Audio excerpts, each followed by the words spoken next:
નમસ્તે વિદ્યાર્થી મિત્રો, ધોરણ 8 સંસ્કૃત વિષય અને તેના 7મા ચેપ્ટરમાં આપણે મળ્યા છીએ, જેનું નામ છે સુભાષિતાની. આપણે બીજું પાર્ટ કરીએ છીએ, બરાબર ને? પહેલો પાર્ટ તો આપણે જોયેલો છે. હવે પાર્ટ બીજા પાર્ટનો ત્રીજો શ્લોક ચાલો આપણે કરીએ, બરાબર છે? તો જુઓ, તમારે સાથે સાથે ભાષાંતર અને શબ્દોનું ભાષાંતર પણ કરવાનું છે. ન કશ્ચિત, નથી કોઈ એક. કશ્ચિત એટલે કોઈ એક. પાછું કશ્ચિત, જુઓ આની સંધિ છૂટી પડશે. કસ્યચિત, કસ્યચિત પ્લસ મિત્રમ. કસ્યચિત પ્લસ મિત્રમ એટલે કસ્યચિત, અહીં કસ્યચિત મિત્રમ. નથી કોઈ એક, કોઈ એકનો મિત્ર. મિત્ર એટલે કોઈ કોઈનો મિત્ર નથી. અર્થાત શું થાય? કોઈ કોઈનો મિત્ર નથી. ન કશ્ચિત, કસ્યચિત રીપુ. કસ્યચિત, કસ્યચિત બે વખત આવ્યું. કશ્ચિત, કશ્ચિત બે વખત આવ્યું. ન બે વખત આવ્યું. અહીંયા જ માત્ર જુદું પડે છે મિત્ર અને રીપુ. રીપુ એટલે દુશ્મન. તો કોઈ કોઈનો મિત્રય નથી અને કોઈ કોઈનો શત્રુ પણ નથી. કોઈ કોઈનો મિત્ર નથી અને કોઈ કોઈનો શત્રુ પણ નથી. વ્યવહારેણ, વ્યવહારથી. વ્યવહારેણ, જુઓ મેં તમને ઘણી વખત કીધું છે કે જ્યાં એણ સંજ્ઞા આવતી હોય, એણ અથવા તો એન આવી સંજ્ઞા આવતી હોય ને જ્યાં પાછળ, તો એને થી થકી વડે દ્વારા એવા રૂપો લાગશે. તો વ્યવહારેણ એટલે વ્યવહારથી, જાયંતે ઓળખાય છે. વ્યવહારથી જ ખબર પડે છે, ઓળખાય છે. શું? તો મિત્રાણી એટલે કે મિત્રો, અને રીપવઃ એટલે રીપુઓ મતલબ દુશ્મનો. તથા તેવી રીતે, તથા એટલે કે એમ જ. તો વ્યવહારથી જ ખબર પડે છે કે દુશ્મન અને મિત્રો કોણ છે. કે કોઈ, હવે આખાનું ભાષાંતર કરું છું. કોઈ કોઈનો મિત્ર નથી, કોઈ કોઈનો શત્રુ પણ નથી. વ્યવહારથી જ મિત્ર અને શત્રુ ઓળખાય છે. વ્યવહારથી જ મિત્ર અને શત્રુ ઓળખાય છે. મતલબ અહીંયા કહેવા એમ માગે છે કે હું આનો મિત્ર, હું આનો દુશ્મન, એમ ન થાય. પણ શું ક્યારે મિત્ર અને દુશ્મન થતો હોય ખબર છે? જ્યારે એનો વ્યવહાર જ એવો હોય ને. જો એ વ્યવહાર આપણી સાથે સારો કરશે તો સહજ છે કે એ આપણો મિત્ર છે, અને જો એ વ્યવહાર ખરાબ કરશે તો આપણને ખબર છે, જો એ આપણને લૂંટી લેશે તો આપણને ખબર છે કે એ આપણો શત્રુ. મતલબ વ્યવહારથી ખબર પડે. એ પહેલેથી જ નથી હોતું, નક્કી નથી હોતું કે આપણે એને મળ્યા એટલે એ મારો દુશ્મન, આપણે એને મળ્યા કે એ મારો શત્રુ, એમ ત્યારથી તરત નથી થતું. વ્યવહારથી ખબર પડે છે, બરાબર? આ થયો ત્રીજો શ્લોક. હવે જઈએ આપણે ચોથા શ્લોક ઉપર. પિબંતી નદ્યઃ સ્વયમેવ. નાંગો લખ્યું છે, મેં સંધિ છૂટી પાડીને લખ્યું છે. ન પ્લસ અંભઃ. અંભઃ એટલે પાણી. પાણીના તો વિદ્યાર્થી મિત્રો સંસ્કૃત ભાષામાં 200 જેટલા સમાનાર્થી શબ્દ છે. 200 જેટલા. એટલે અહીંયા અંભ એટલે પણ પાણી, વારી એટલે પણ પાણી, જલમ એટલે પાણી, અંબુ એટલે પાણી, પાણી એટલે પણ પાણી. પિબંતી નદ્યઃ સ્વયં એવ. અહીંયા સંધિ તમે છૂટી પાડો. સ્વયં પ્લસ એવ, ન અંબઃ. પિબંતી એટલે પીવે છે, નદ્ય એટલે નદી, સ્વયં એટલે પોતાનું, એવ એટલે જ, ન એટલે નહીં, અંભ એટલે પાણી. નદી પોતે પોતાનું જ પાણી નથી પીતી. નથી પીતી. ન પીબંતી, નથી પીતી. નદી ક્યારેક પોતાનું પાણી પોતે ને પોતે પીવે? એ શું કરે? બીજાને આપે. સાગરને મળે અને સાગર નદીને મળે અને ત્યાર પછી આપણને આપે છે, બરાબર? પિબંતી નદ્યઃ સ્વયં એવ ન અંભઃ. નદી પોતાનું જ પાણી નથી પીતી. હવે સ્વયં ન ખાદંતી, પોતે નથી ખાતા. શું? ફલાની એટલે કે ફળો અને વૃક્ષાહા એટલે વૃક્ષો. વૃક્ષો પોતાના ફળો ખાતા નથી. ન ખાદતી, વૃક્ષો પોતાના ફળો નથી ખાતા. ન અદંતી સસ્યમ ખલુ વારીવાહા. વારીવાહા ન અદંત. જુઓ, નદીઓ પોતે પોતાનું પાણી નથી પીતી, વૃક્ષો પોતાના ફળો પોતે જ નથી ખાતા. અને એવી જ રીતે ન અદંતી એટલે કે ન ખાવું નહીં, ન અદંતી એટલે આપવું નહીં. ન ખાદંતી વૃક્ષ કોણ? વારીવાહા. વારીવાહા એટલે વાદળો. શસ્યમ એટલે પાણી. તો વાદળો ખરેખર સસ્યમ એટલે ધાન્ય. વાદળો ખરેખર ધાન્ય નથી ખાતા. અદંતી એટલે ખાવું, ખાદંતી એટલે ખાવું, બરાબર. વાદળો ખરેખર ધાન્ય નથી ખાતા. વાદળો વારીવાહા એટલે વાદળો, જે વારી એટલે પાણી, જે પાણી આપે. કોણ આપે? તો વાદળ આપે, એટલે વારીવાહા એવો અર્થ હોય તો એમાં વાદળો અર્થ થાય. વાદળો ખરેખર ધાન્ય નથી ખાતા. પર હવે આ ત્રણ વસ્તુ કીધી આપણને, કે એક નદીનું ઉદાહરણ, એક વૃક્ષનું ઉદાહરણ અને એક વાદળ, કે ત્રણે એવા છે કે જે બીજાને જ આપે છે, પોતે નથી લેતા. તો પરોપકારાય સતામ વિભૂતય, તો સંત પણ આવા જ હોય.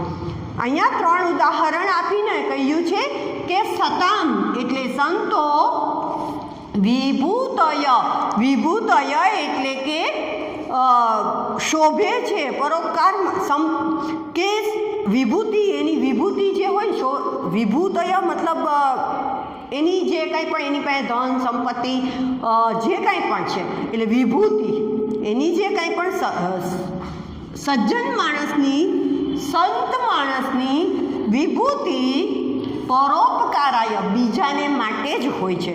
જેમ હવે ફરીથી આખું કરી દઉં. નદી પોતે જ પોતાનું પાણી નથી પીતી, વૃક્ષો પોતે પોતાના ફળો નથી ખાતા, વાદળો ખરેખર ધાન્ય નથી ખાતા, સજ્જનોની વિભૂતિ બીજાને માટે જ હોય છે. બરાબર છે? તો આ જ રીતે હવે આપણે કરીએ પાંચમો અને છઠ્ઠો શ્લોક. તો જુઓ, આ છે પાંચમો શ્લોક. બરાબર. ગંગા સિંધુ સરસ્વતી ચ યમુના ગોદાવરી નર્મદા કાવેરી સરયુ મહેન્દ્ર તનયા ચર્મણવતી વેદિકા ક્ષિપ્રા વેત્રવતી મહાસુર નદી ખ્યાતા જયા ગંડકી પૂર્ણ જલે સમુદ્ર સહિતા કુર્વંતુ મે મંગલમ. વિદ્યાર્થી મિત્રો, આની અંદર તો કંઈ જ યાદ નથી રાખવાનું, માત્ર ને માત્ર બધી નદીઓના નામ જ આપણી સામે છે અને તમારે તો ભાષાંતર કરવાનું છે. તો બધી નદીઓના નામ તમને ખબર જ હશે, એ જ બધી નદીઓ છે. જુઓ, ગંગા, સિંધુ, સરસ્વતી, યમુના, ગોદાવરી, નર્મદા. બરાબર. આનું ભાષાંતર કરું છું. ગંગા, સિંધુ, સરસ્વતી, યમુના, ગોદાવરી, નર્મદા, કાવેરી નદી, સરયુ નદી, મહેન્દ્ર તનયા એટલે કે મહેન્દ્રની પુત્રી. જેમને હવે તમારે કૌંસમાં લખવાનું રહેશે મહાનદી. બરાબર. મહાનદી જે મહેન્દ્રની પુત્રી એટલે શિવની પુત્રી. ચર્મણવતી નદી, ચર્મણવતી. વેદિકા એટલે જાણીતી ચર્મણવતી નદી. પછી ક્ષિપ્રા, વેત્રવતી, મહાસુર નદી. ખ્યાતા એટલે પ્રખ્યાત, ગંડકી નદી. ગંડકી એ પણ નદીનું નામ છે. તો જેની નીચે લાઈન કરેલી છે એ બધી નદીઓના નામ છે. તો તમારે ખાલી નદીઓના નામ આ જે છે એ નામ લખવાના, કે ગંગા, સિંધુ, સરસ્વતી, યમુના, ગોદાવરી, નર્મદા, કાવેરી, સરયુ, મહેન્દ્રની પુત્રી, કૌંસમાં લખો મહાનદી, જાણીતી ચર્મણવતી નદી, ક્ષિપ્રા વેત્રવતી મહાસુર નદી અને પ્રખ્યાત ચ એટલે પ્રખ્યાત, ચ એટલે અને, ખ્યાતા એટલે પ્રખ્યાત અને પ્રખ્યાત ગંડકી નદી. યા એટલે તો જે, યા એટલે કે જે.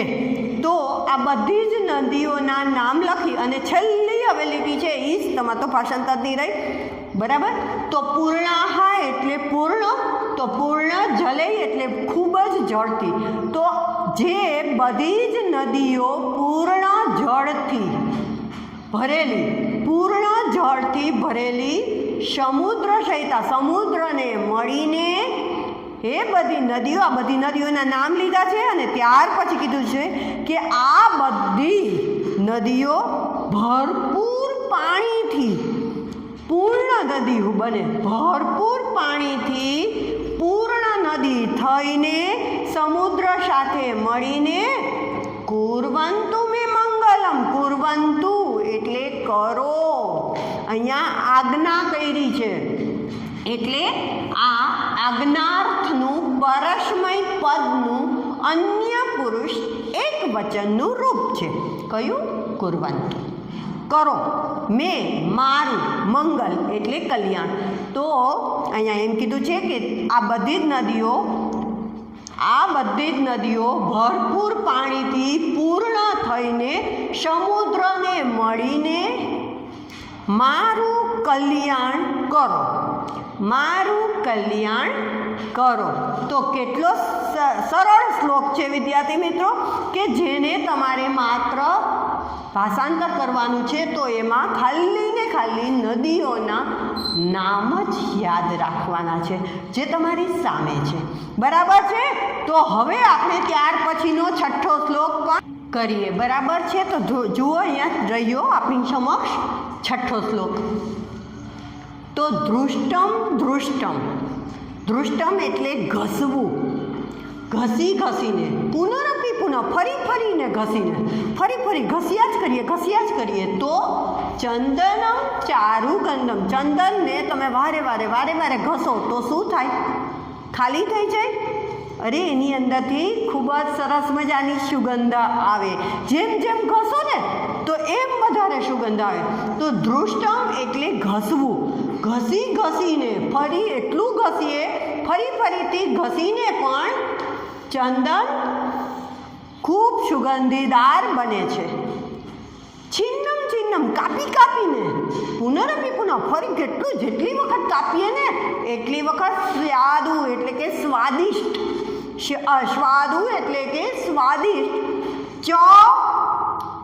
ચ પ્લસ એવ પ્લસ ઇક્ષુદંડમ, સંધિ છૂટી પાડું છું તો પાડી લેજો. ચ પ્લસ એવ પ્લસ ઇક્ષુદંડમ, ઇક્ષુદંડમ એટલે શું? તો શેરડીનો સાઠો. શું કીધું? કાપી કાપીને જેટલી વખત વધારે કાપીએ એટલી વખત શેરડીનો સાઠો પણ સ્વાદિષ્ટ બને છે. બે ઉદાહરણ આપ્યા, એક ચંદનનું, શેરડીના સાઠાનું. હજી ત્રીજું જોઈએ. દગ્ધમ દગ્ધમ, બાળો બાળો, તપાવો. દગ્ધમ એટલે તપાવવું, બાળવું, બરાબર. પુનરપી પુનઃ, ફરી ફરીને ગમે એટલું વધારે તપાવશો ને એમ. કાંચનમ કાંતિવર્ણમ, કાંચનમ એટલે સોનું, સોનું ખૂબ જ તેજસ્વી થાય છે. સોનાનો રંગ ખૂબ જ નિખરે છે, સોનું એકદમ તેજસ્વી થાય છે. જેટલું બાળીએ એટલું વધારે સોનું તેજસ્વી થાય છે. ન પ્રાણાંતે, જો આ ત્રણ ઉદાહરણ આપ્યા, એક ચંદનનું, ઇક્ષુદંડ એટલે કે શેરડીનો સાઠો, કાંચનમ એટલે સોનું. આ ત્રણ વસ્તુનું ઉદાહરણ આપી અને આપણને એમ કહ્યું છે અહીંયા કે સજ્જનો કેવા હોય છે કે એની પ્રકૃતિ વિકૃતિ જાયતે, કે પ્રકૃતિ વિકૃતિ મતલબ એનો સ્વભાવ, પ્રકૃતિ વિકૃતિ મતલબ સજ્જનોનો સ્વભાવ. પ્રાણનો ત્યાગ કરવાનો હોય ને, જ્યારે જે સમય આવે અને પ્રાણનો ત્યાગ કરવાનો હોય ને એ સમયે પણ સજ્જનો પોતાનો સ્વભાવ છોડતા જ નથી.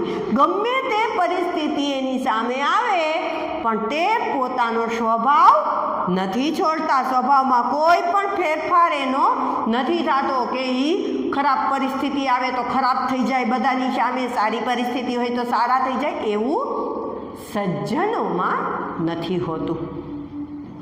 બરાબર છે. હવે જુઓ ફરીથી આખાનું ભાષાંતર કરી દઉં છું કે વારંવાર ઘસવાથી ચંદન સુગંધીદાર બને છે. વારંવાર કાપવાથી શેરડીનો સાઠો સ્વાદિષ્ટ થાય છે.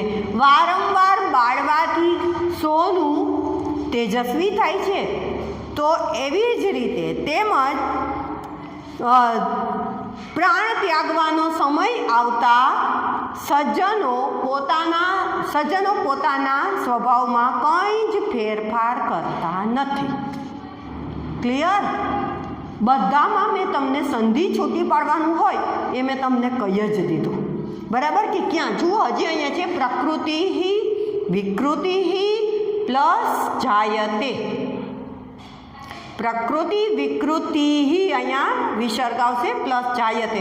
આ પુનરઅપીની કહી દો. પુનઃ પ્લસ અપી, પુનઃ પ્લસ અપી. આ સંધિ વારે વારે વિદ્યાર્થી મિત્રો તમારે પૂછાય છે. ધોરણ 9માં પૂછાશે, 10માં પૂછાશે, 11મા ધોરણમાં પણ પૂછાશે, 12મામાં પણ પૂછાશે. એટલે વિચારજો. બરાબર? તો ચાલો, નમસ્તે વિદ્યાર્થી મિત્રો.